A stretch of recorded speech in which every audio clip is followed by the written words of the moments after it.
Welcome to the Sanctuary Podcast, hosted by Angell Deer. In this podcast, we explore the mysteries of spirituality and consciousness. In each episode, we dive deep into the realms of human experiences, our rapidly changing world, and the unseen realms, tapping into the universal wisdom that connects us all. Whether you're a seasoned spiritual seeker, starting to awaken to the possibilities of a more expansive reality, or want support on your journey, this podcast is for you. Join me as we explore topics such as shamanism, spiritual transformation, holistic healing, the medicine path, energy healing, plant medicine, ancient wisdom, and more. Our guests are respected elders and experts in their fields, and we'll learn from their insights and experiences as we journey together on the path of spiritual growth. If you can, please consider supporting this podcast by joining our Patreon page at patreon.com/thesanctuaryny. Once again, it is patreon.com/thesanctuaryny. Now, let's dive into today's episode. Recognizing your defense mechanisms, right? Just having that awareness, because if you are having any kind of conflict, and I would say that feeling cold or indifferent is a version of conflict. Maybe it's not the dramatic version. If any of that is in your relationship, dissatisfaction, recognizing or trying to identify what is your defense mechanism. Like, what is your thing? Maybe it's going cold, maybe it's getting angry, maybe it's feeling like a victim. It could be any of the things we mentioned, but identifying it, because just having that awareness will bring something where you have a different choice. And I would say by having a different choice in your archetypal expression, it has to change your partners, right? If you're not being victim anymore, they can't play perpetrator. Like, it's impossible. They don't match anymore. So you'll have to find a new game, essentially. In today's episode, I'm meeting a dear friend, Ruwan, who I've met in Peru, and with the husband of my dear friend Nalaya that I've interviewed before on this podcast on tantra and relationship. Today with Ruwan, we explore the context, cultural, historical, and also present of the sacred relationship.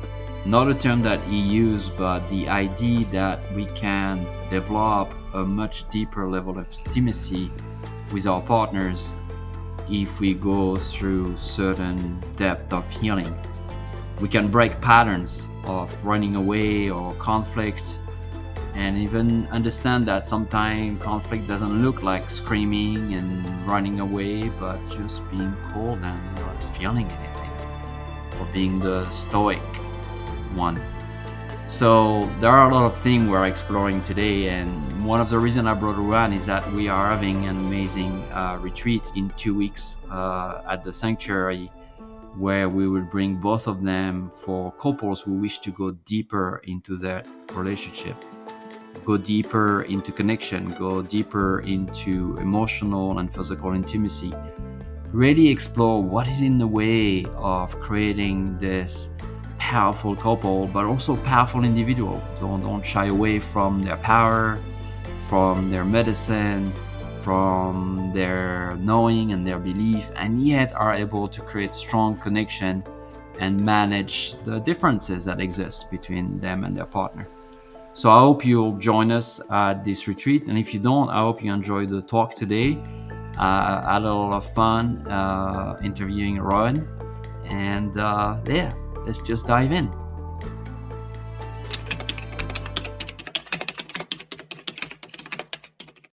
I'm really glad to be with you today, listeners to the Sanctuary Podcast, and to be with my friend Ruwan. Good morning, Ruwan. How are you today?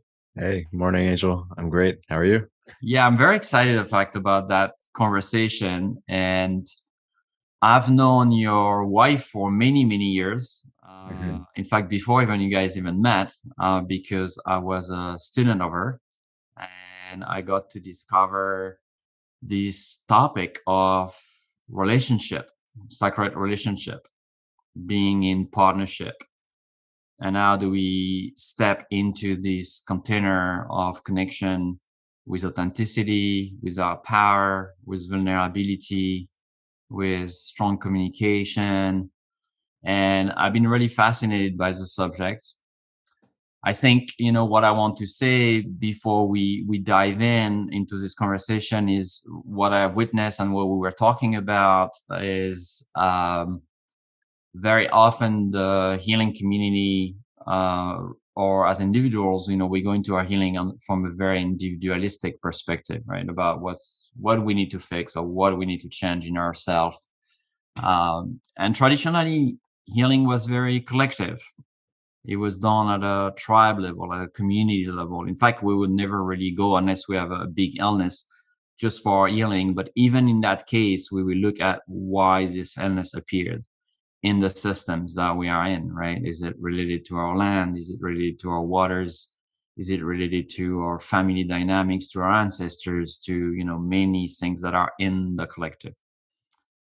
And so the sacred relationship theme that we're going to explore today, for those of you that are listening to us, is really the idea that there might be things that are in the way of us connecting to what we might call our soulmate or ideal partners. I don't never use the term soulmates, but many people use it. And what can we do to really maybe finally explore a relationship that is more harmonious, where there is no patterns of rejections or running away and coming back, pushing and pulling that we might experience a lot in relationship, and how do we create harmony? So I'm excited to discuss all that with you, Ruwan, and maybe other things that you want to bring on that subject. So first, let me ask you a little bit about your background, and if you can connect it to that theme, right? And why you're here today, and what people should know about you. Yeah, and I actually say, before I even share about myself, I do think that's the big conflict, especially for people who've worked on themselves, people who are conscious, is the individualism versus collectivism. And a relationship, by definition, is a collective of at least two people, right? And on that, I started my personal development journey probably the same reason most people do. I was upset about my life. I had certain anxieties, social anxieties. So relating to people was like actually my biggest focus right in the beginning. I went through many different mini journeys through that. I spent some time in like sexual intimacy, the tantra world, gained some things. Also, I think gained some negatives from that world when it comes to relationship that we can speak about. And then most recently, I've been working with men specifically with intimacy stuff, but really on life. I think the virtues that are relevant to men kind of apply universally. I think it's a little bit different for women. We can get into that as well. And I'm a recent father, so family has been a big focus of mine, or it's colored my view of how men should show up in the world, in relationship and family, obviously, but also in society. And I'm also a history buff, and I have a side project where I speak about the history of man from a cultural evolutionary perspective. Yeah, and we will dive a bit into that, right? See where we're coming from, really, because we evolved over tens of thousands of years, and now we live a very modern lifestyle that's very different from how we evolved, and we have a lot of traits and behaviors that are connected to this primal and more ancient way of living, right? Totally. Yeah, because I think, a lot of the cultural questions, regardless of which side you are in the modern culture wars, a lot of them are actually easy to answer. A lot of people spend so much time in like the abstract world of, philosophizing back and forth, whether it's from a spiritual angle, spiritual bypassing, or, citations you see in every argument online. People are using, the same type of argument back and forth. But if we look at nature and we look at history, and which also means looking at biology, like where we evolved from to becoming these conscious sacks of cells that can have a podcast conversation, the answers are there, right? It's not an abstract thing. As much as I love spirituality and looking into spiritual lenses, it's there. We all of our emotions, our tendencies, the good, the ugly, have all come from something, from some reason. Yeah. And I think, one of my spiritual teacher, elder, that I've been working with for over 15 years told me one day, say, the hardest ceremony of life is being in a relationship. No other ceremony you are going to enter is going to be as hard as that. And it could be a relationship with a partner. It could be a relationship with your child. It could be a relationship maybe with your parents, right? There are many types of relationship, but today we want to focus more on a partner level, right? People partnering together in some forms to build a life.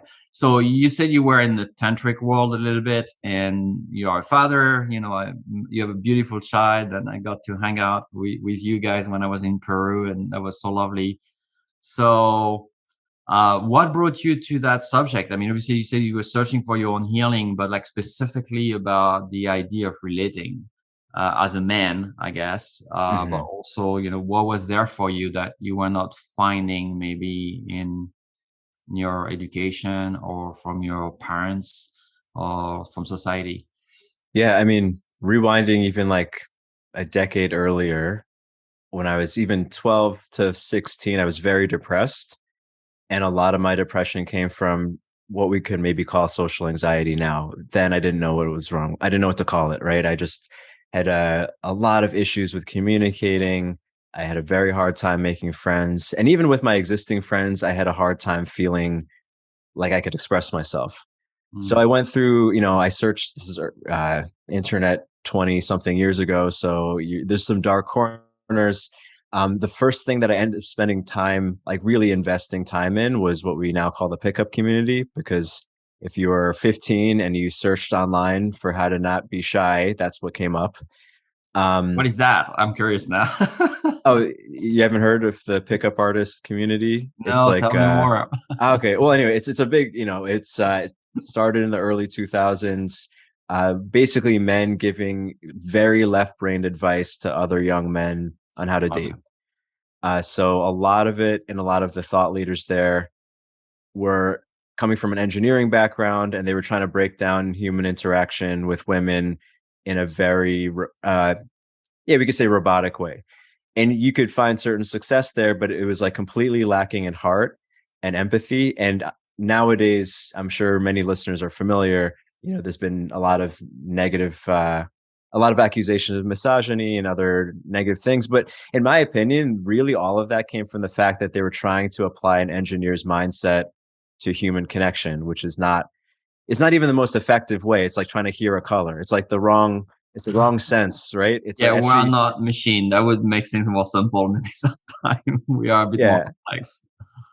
So actually I had some negatives, even though it did help me break out of my shell when I was like really going on workshops where you go out and talk to 100 women in a night. It was beneficial in some ways because it was more people. I spoke to more people than I normally would have at that age. But it came with a lot of negatives too, where I was too in my head. I wasn't feeling. I had certain other issues that came from basically learning to not feel when you're communicating with someone, which is the opposite. It's like closing your ears when you're trying to listen to music. So that brought me into the more sexuality focused thing, not necessarily because of sexuality, but because of the emphasis on feeling. Like I recognized I had some problems because I was thinking too much and feeling too little. And I studied with certain groups. The general tantra world has a lot of feeling and connection, which is great. Something though I'm looking back now from a pretty recent perspective is that while they teach the skill of intimacy and like how to really drop in with a person eye gazing and really connect with someone, maybe in the first time you're intimate, there's something always that has to be withheld in order to do that well. Like in order to just fully open with a stranger, which is a great skill in some settings, you have to also be able to protect the part of you that gets triggered when we're in relationships. So you see a lot of those people, and so like a lot of my really good friends are tantric educators. This is not to disparage anybody, but I do see a lot of people with this skill very highly developed. They developed it because they were able to protect some part of themselves. And then it all comes out when they're really romantically intimate in a way that maybe is even worse than someone who never took a tantra workshop, maybe in some cases, because they've learned to like hide that particularly vulnerable part and open everything else. They've learned to be maybe literally naked in front of strangers because they have detached from whatever natural embarrassment comes from that. I don't know if that's the best example, but like that kind of thing, Yeah, I hear you totally. Yeah. So So yeah. yeah, so sacred relationship, how would you define that? And would you apply that to your relationship today? And maybe what are the steps? What is it, and how do we really get there? What's in the way? Yeah. And that's not a term I use personally, just like soulmate, but we need to call it something, right? So actually my wife and I, we've been talking about like, what is like the defining characteristic of the relationship we want to strive for? And it's actually the thing that we've already mentioned, this individualism versus collectivism. I think a lot of people, especially free spirits, feel they have to compromise too much in a relationship. Or I mean, this is just a general thing. A lot Mhm. of that just is a general belief in society that you have to lose some of yourself. And for us, we wanted to find a way where that's not in conflict. The extreme opposite being relationship is where you get to be yourself the most. In fact, you get to be yourself in a healthy relationship. You get to be yourself and maybe discover great parts of yourself that maybe you couldn't even do as an isolated individual, you know? Mhm. And that's what we strive for, at least as an ideal. I like that. I like that definition. So, what are some of the good? Let's start by the good first. The good indicator that that relationship is, I don't know, balanced, healthy. Well, what are the things you look at or you explore? And I'm guessing in your own relationship where you say, well, those are a good indicator that there is Mhm. some strengths there. Um, and that you say, well, yeah, this is the work we've been doing, right? This is, I know when I do that, or when we're able to maybe even argue together, right, to have Mhm. conflict to a certain degree, that for me is a sign that it's a healthy relationship. So what are the signs or the things we look at when we talk about Yeah. sacred relationship or good Well, partnership, let's say? starting with like really concrete things that I do like monitor regularly is how much we laugh together. Uh, when we come back together after being physically apart, is there excitement there? Um, and even actually, I just thought of this now because you brought up fighting. It's like when we argue, which is natural, uh, I still see her as beautiful in the middle of the argument. That to me is a sign that even though we're arguing, the relationship's in a very good place. Like if I have that perception of myself. And then on a more zoomed out level, looking at your life together compared to before, seeing that you get to do more things. I mean, as a person, you're expressing yourself more, compared to obviously the negative is easier to observe. Like if you compare your single life to your relationship life and you're less expressive, you're less funny, you're less uh, happy, obviously, that's obviously not a good thing. It's the negative side. So striving for the opposite of that. Yeah. So my experience, and also as a personal experience in my life, but also as witnessing with my clients or in our community, is that I feel we are living in a world that's very polarized, right? People have very strong opinions and belief systems. There's not always a lot of flexibility around that. And I feel that, or witness that every time conflict arises, people have a tendency, a quick tendency to just leave the space, right? Like we cannot be in spaces if there is disagreements, right? And I feel somehow it has increased the polarization because then people just hang out with whoever they feel is aligned, with their belief system, with their values and all of that.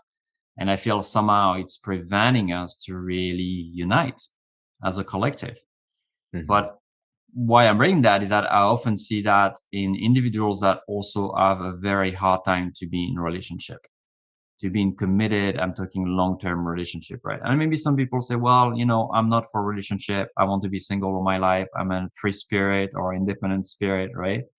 But I feel there's kind of a correlation in our capacity to be with discomfort, to be with an opinion that's different than ours, and our capacity to, at the same time, staying connected with ourselves and with the other person. For me, the greatest difficulty, I guess, is how do I stay engaged? with someone that I disagree with, could be my wife, could be, whoever it is, right? If there is a strong argument or difference of opinion, how do I choose love and connection over what you were mentioning earlier, which is what I believe in or who I am or my power, maybe however I define it, right? So there is kind of tension here, right? Yeah, I think one of the troubles with modern life is that since we spend so much time online, and for the first time in history, we have access to everyone, there's almost this paradox of choice, which you see a lot when people are dating a lot. They say they want a relationship and then they never find one, is because they have 100 other Tinder matches that they could go to if there's even a slight inconvenience with the person they're with. And then when you look at relationship, there's something like this where, people, a lot of times it's like attachment chemicals that keep someone in a relationship, and once those fade or something challenges them, they're immediately thinking about someone else. Where I was just speaking to some of my clients, some guys on this, is that it's pretty this is the first time in human history where a man can even observe more than 100 women in his lifetime. Like most of human history, most men maybe met 100 women, maybe not even 100 women their entire life. So like it was just that there was a natural appreciation for every single person you met, because there literally wasn't that many. Whereas now, just the idea that there's so many options out there disincentivize like working through discomfort, as you said.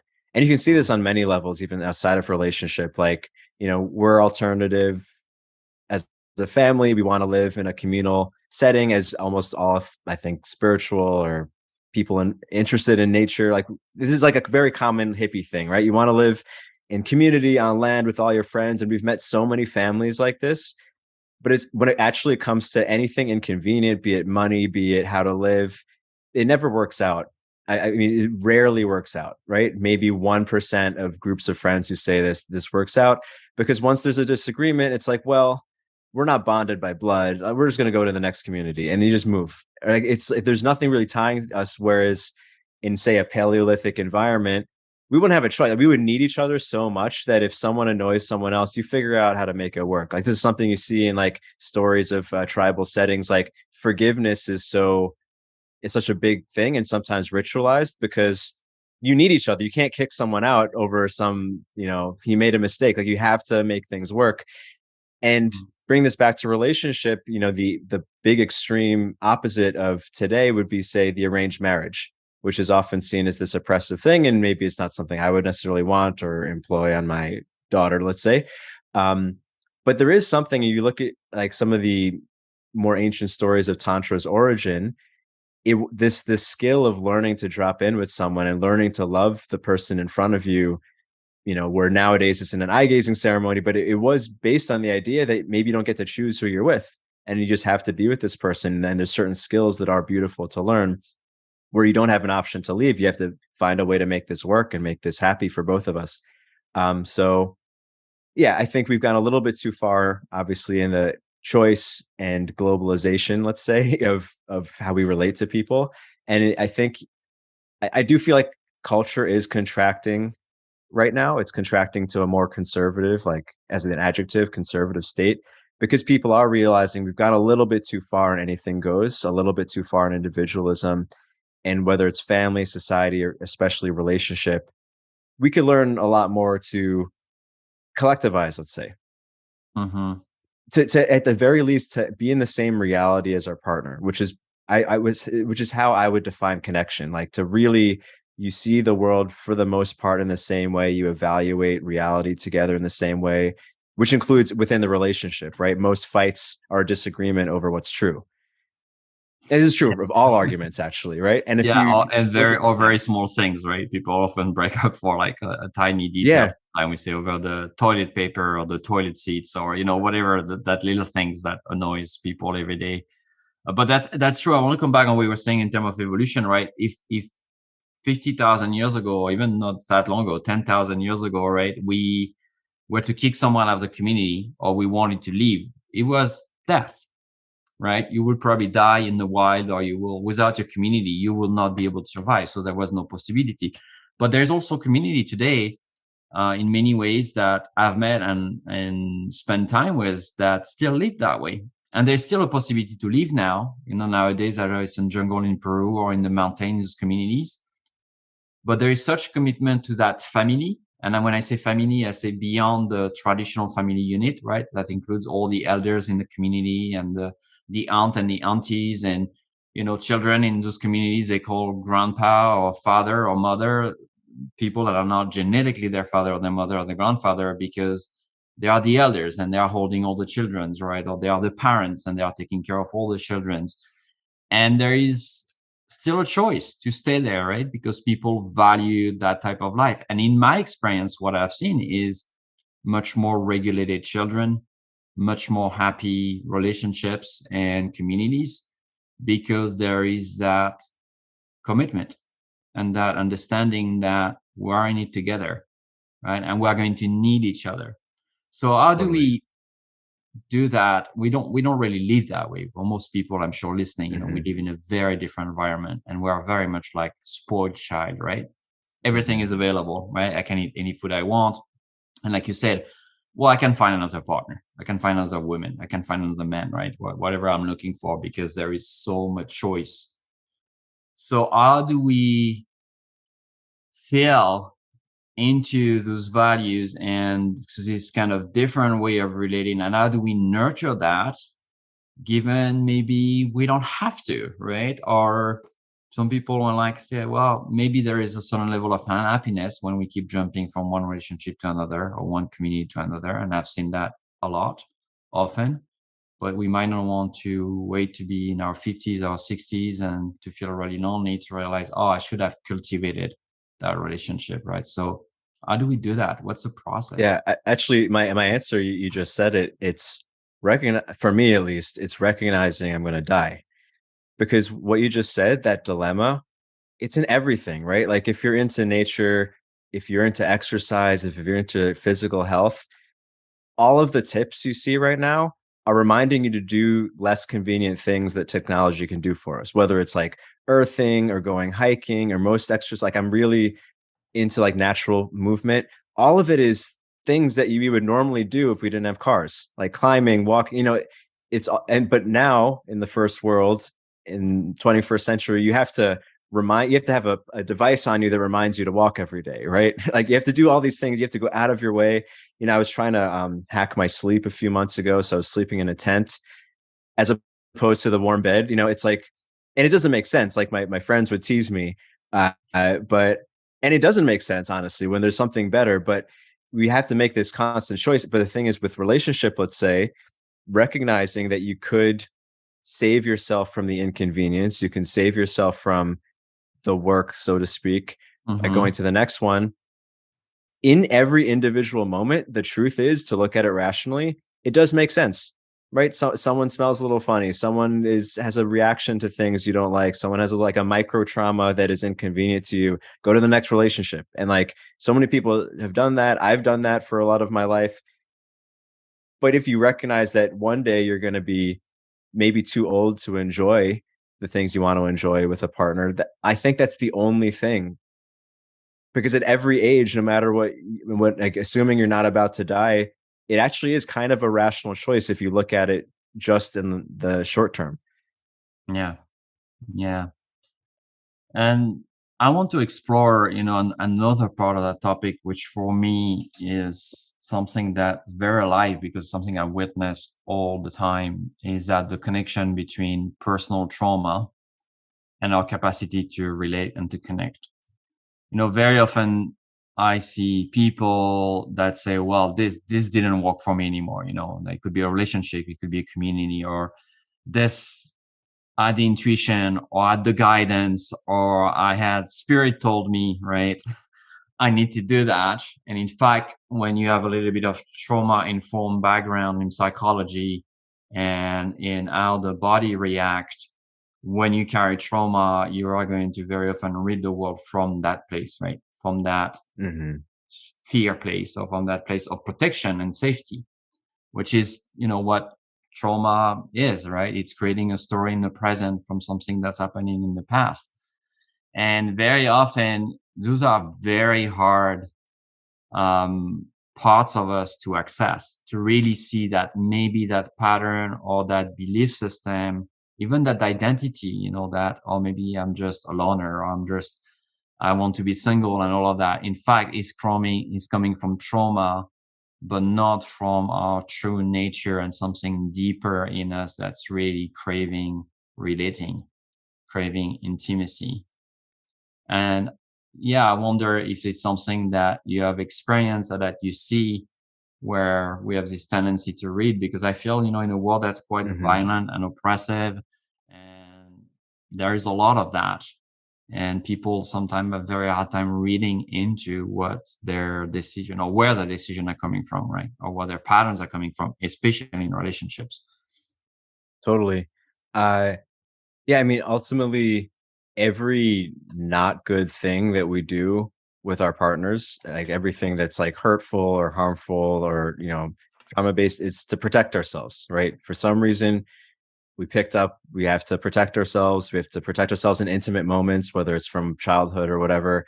And then it comes out. And I think, at least looking at it from maybe a more rational perspective, this is one of the benefits, I guess, of maybe having multiple relationships through your life, is that if you've done this exact same thing, if you could be honest with yourself to recognize you've done this before, that's pretty much a sign that it's something coming from you. And it could be in your choice of partner. It could be what you incite in the other person. Because this is one thing that I think, when I hear about a lot of pop psychology, like now I think one of the trending topics is, oh, is this person a narcissist? Like I see a lot of that now. It's like labeling the other person, labeling yourself. I'm an avoidant, I'm a fearful, anxious. Everyone likes these labels. Like there's a tendency to say this is how I am. Right?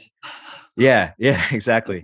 And in reality, and this is more the Jungian perspective, our personalities are like a bunch of different mini programs. Like the basic idea of archetypes essentially is like we have all of these things in us, right? And they get activated in different ways, which is why the way you behave with your parents is different than your coworkers, is different than your lover, etc.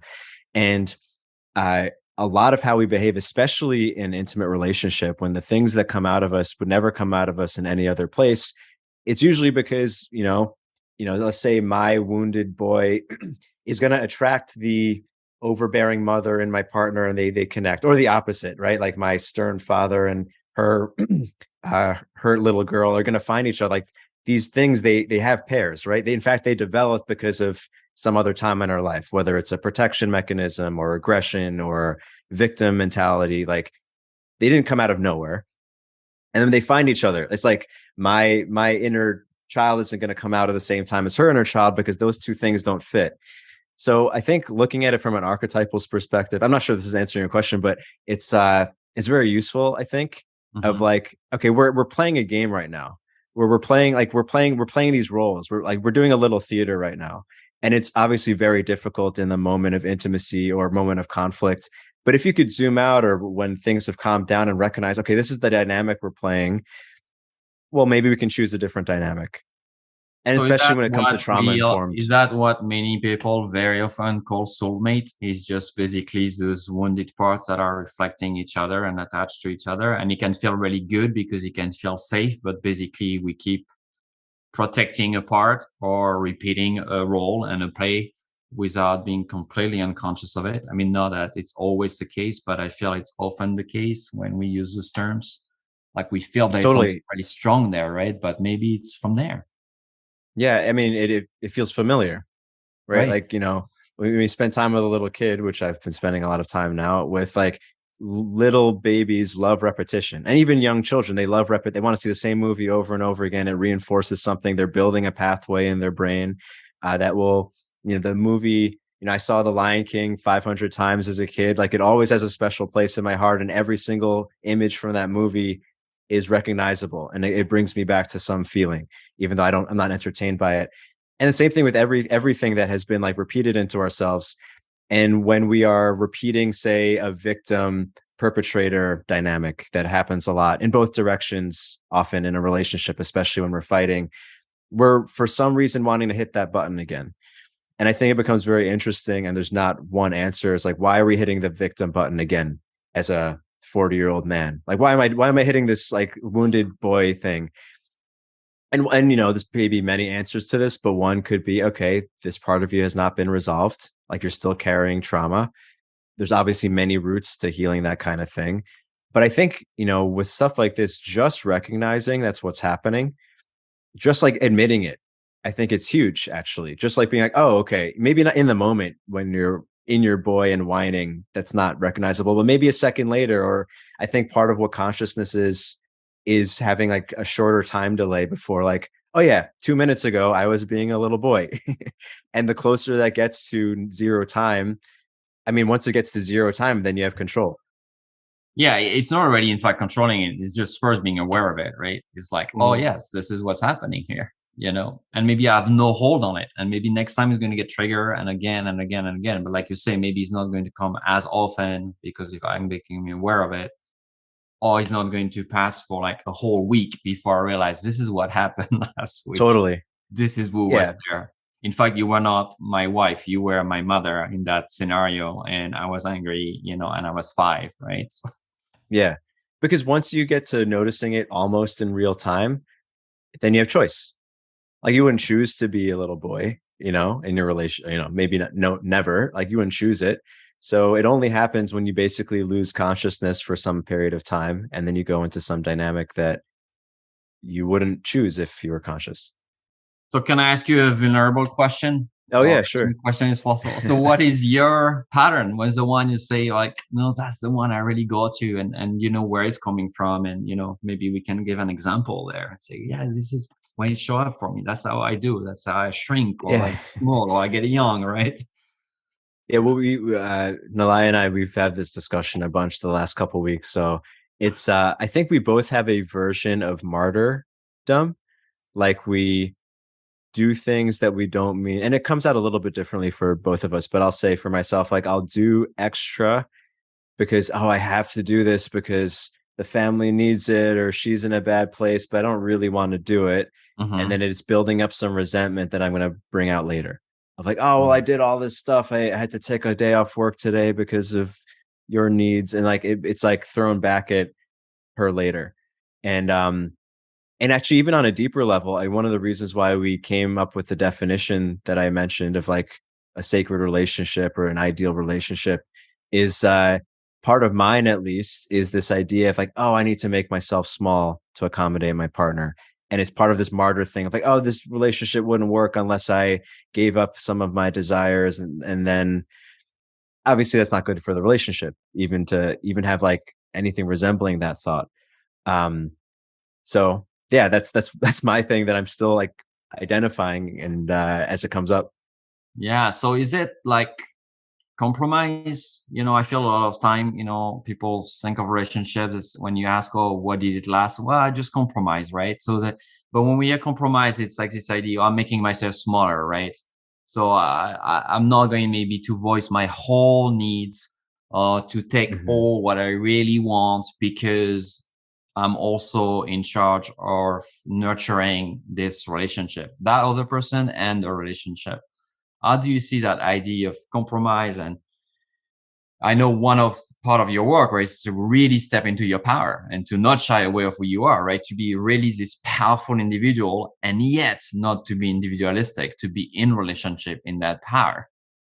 And I feel sometimes, even when I think of it for myself, like, oh, is it not going to conflict if I do that? Don't I need to sometime bring love to just step down and to give space? What do you think of that? I would love to hear a bit. It's actually something I'm still working through, is like, what is my actual model of this? But I'll tell you the phases I've gone through, which I don't see it as anymore. It's like, there's the kind of conventional normie view, let's say, of relationship where you have to compromise. Like, oh, life ends. It's like, you see this with children also, like when a lot of the common verbiage is, oh, your life is over. It's like, same thing with like marriage. Oh, your life is over now. Like all the fun, it's gone, which is really an unfortunate thing. Like, if someone actually believes that, I wonder why they would ever actually get married. Right? It just seems so unpleasant, right?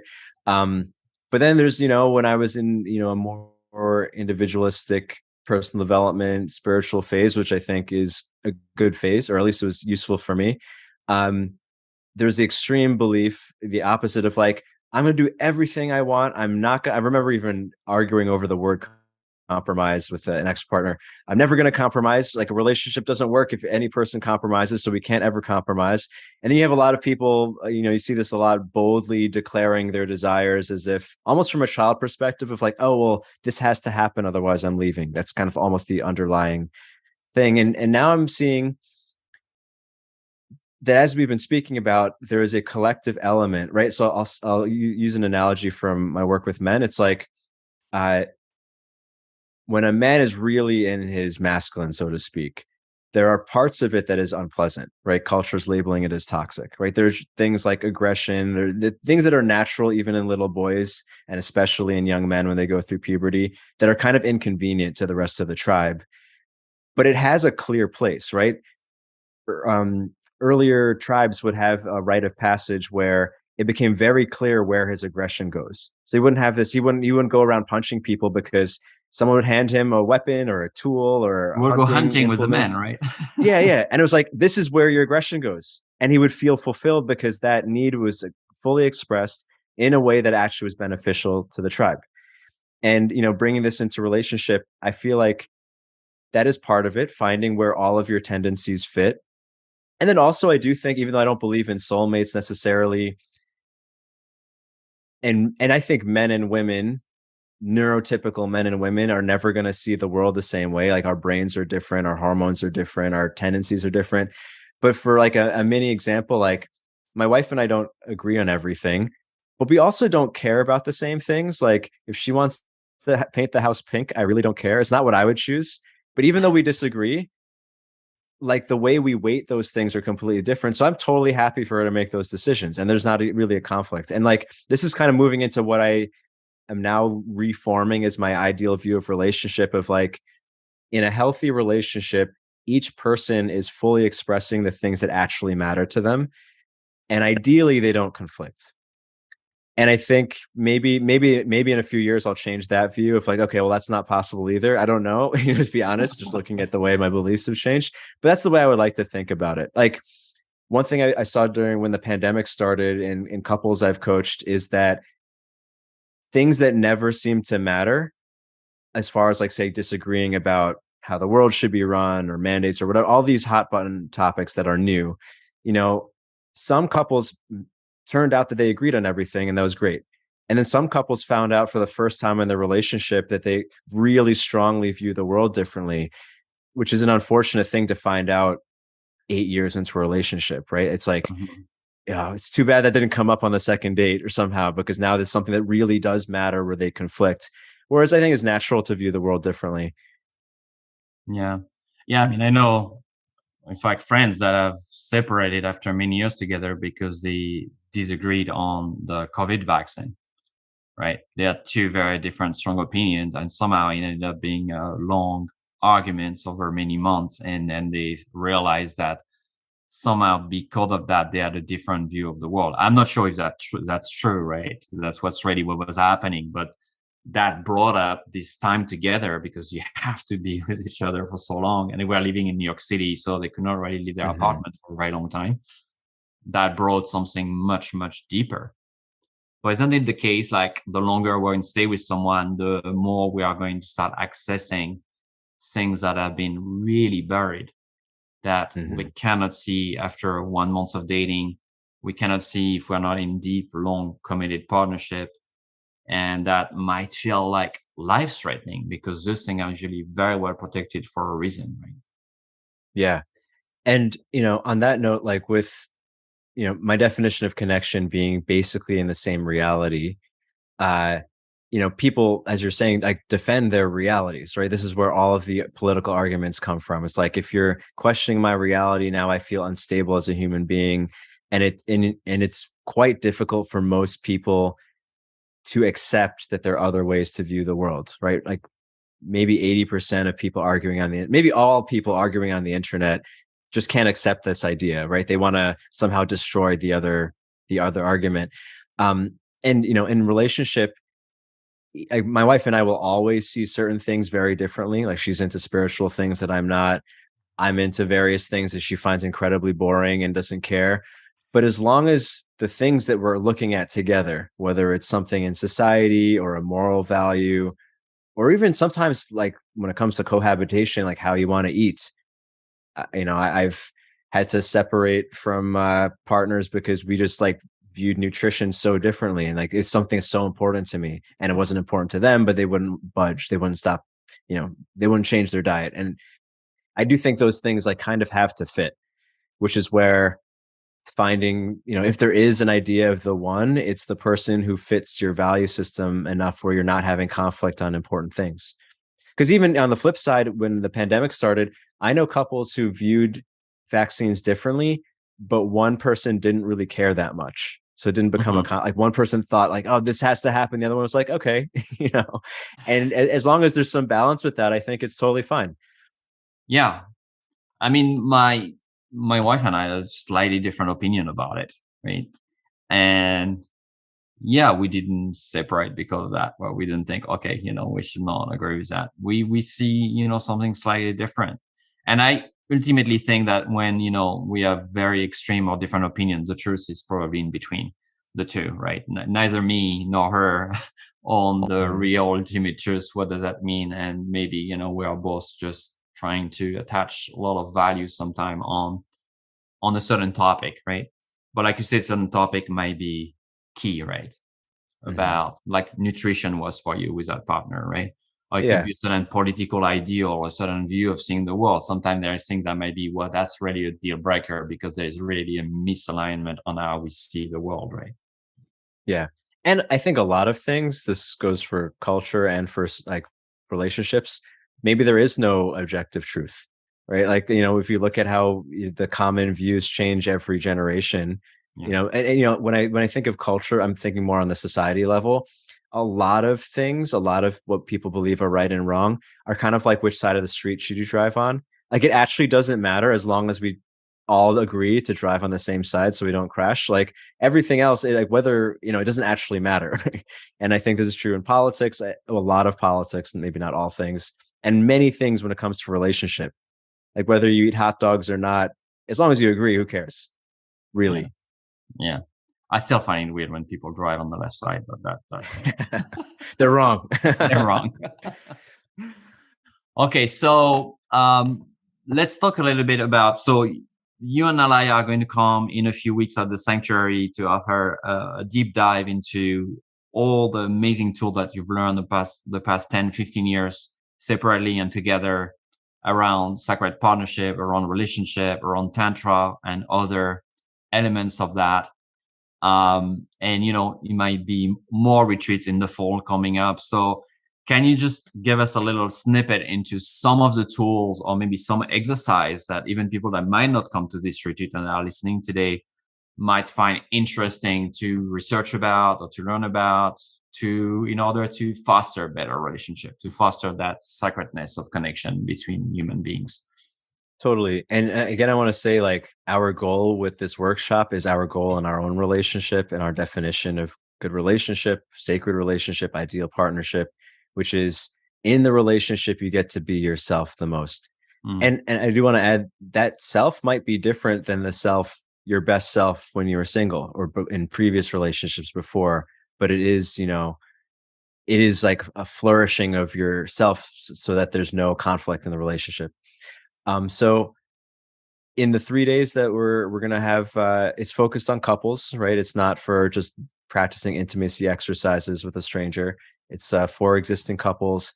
The first day is going to be focused on clearing those defense mechanisms that we picked up, those traumas or micro traumas that we picked up from past relationships or maybe our childhood, where we learn to protect a part of ourselves, which usually comes out in a negative way in our partner and usually triggers their defense mechanism. So the first day is focused on breaking that negative feedback loop where we identify defense mechanisms, where we break them down.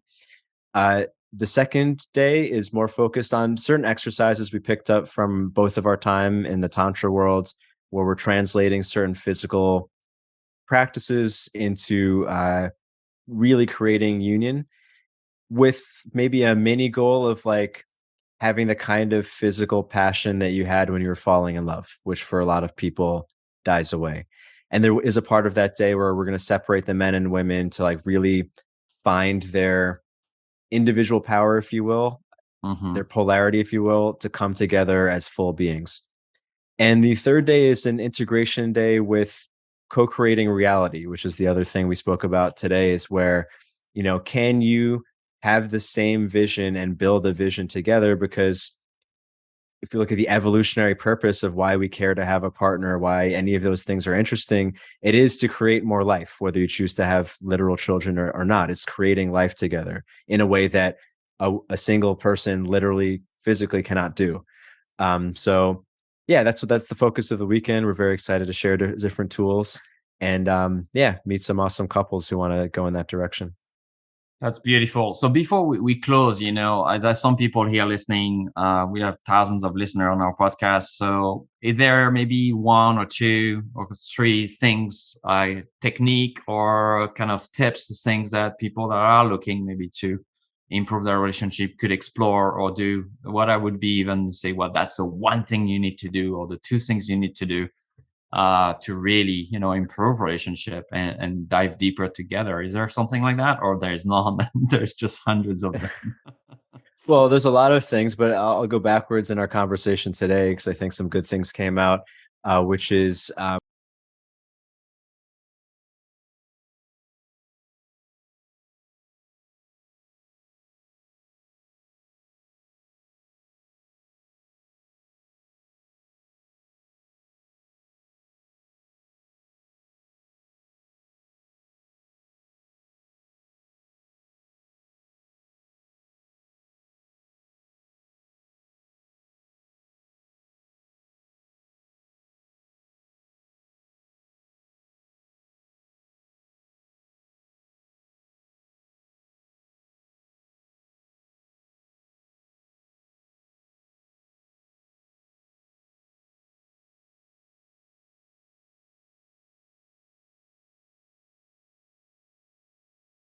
and I would say another thing would be, and this might be just a discussion for everyone in a relationship to have with their partner, is what is your co-created vision for the now and for the future? I think it's a very fun topic, especially if you've been having unfun discussions or maybe things haven't been so interesting in your relationship. Like, we call it, dream time. Like it's something we do after the baby goes to bed. Like we will say like, oh, you want to dream together? And we just like imagine what we want to do in the next month and the next year. And just having, that is as defined a shared reality that you can have your vision for your life together. That is beautiful. I love that. Yeah. Thank you. I feel that we've done that a few times together and with my partner, and it's been so amazing, right? Because maybe we had a conflict the day before or that same day.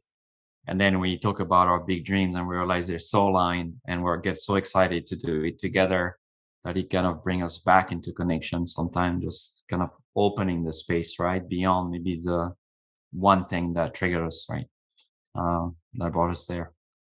Yeah.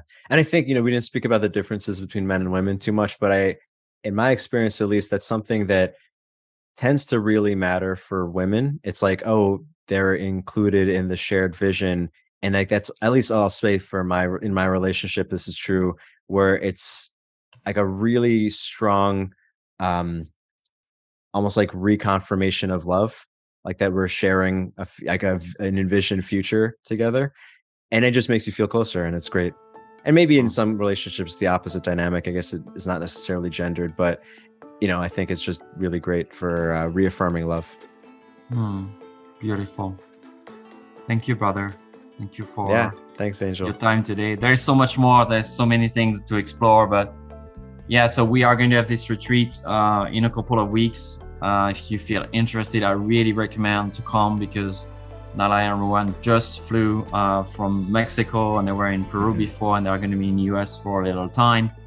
So I highly recommend being there if you can. And if not, you can check the link that I will put under this podcast and this video about the websites that Ruwan's work does. And if you're a man, you can check that. And if you're a woman, maybe you want to work with Nalaya, with his wife. But definitely, and I'm sure you guys are preparing some kind of offering together, right? Where we can do some online work with the two of you, no? Possibly. Like, we're focused on this retreat right now, but Okay. maybe in the future. I'm planting a seed there. I'm hoping that will happen. Thank you so much, brother. Thank you for the time. Thank you for sharing your insight, for being really authentic and grounded. I really appreciate that. It's refreshing and it feels really nice to find that. And also, opening our mind, our hearts, our souls to, to really be vulnerable and I guess radically honest with ourselves about what's really happening. And that's something I really, really love that you carry as medicine, and that you, hopefully people felt today when they listened to you. Thank you. Yeah, it was really fun. Thanks for having me. Thank you, everyone. So you can find, all the details on the retreats and events as usual on our website, thesanctuaryheal.com. And we look forward to seeing you soon again. Thank you, everyone. Bye. Bye, Ruwan. Ciao. Thank you for listening to the Sanctuary Podcast. We deeply value your support. Please consider sharing this podcast with others and joining our Patreon page at patreon.com/thesanctuaryny. Once again, it is patreon.com/thesanctuaryny. At The Sanctuary, we believe that spirituality is a personal journey that takes many forms, and we honor and respect all paths to awakening and the rise of consciousness. Our mission is to provide a platform for open and honest conversations about spirituality, and to inspire and empower our listeners to live their most authentic lives in good relation to each other's, the living and invisible worlds. I look forward to connecting with you again here, or at our events, retreats, and online gatherings. You can find all our offerings at thesanctuaryheal.com. Once again, it is thesanctuaryheal.com.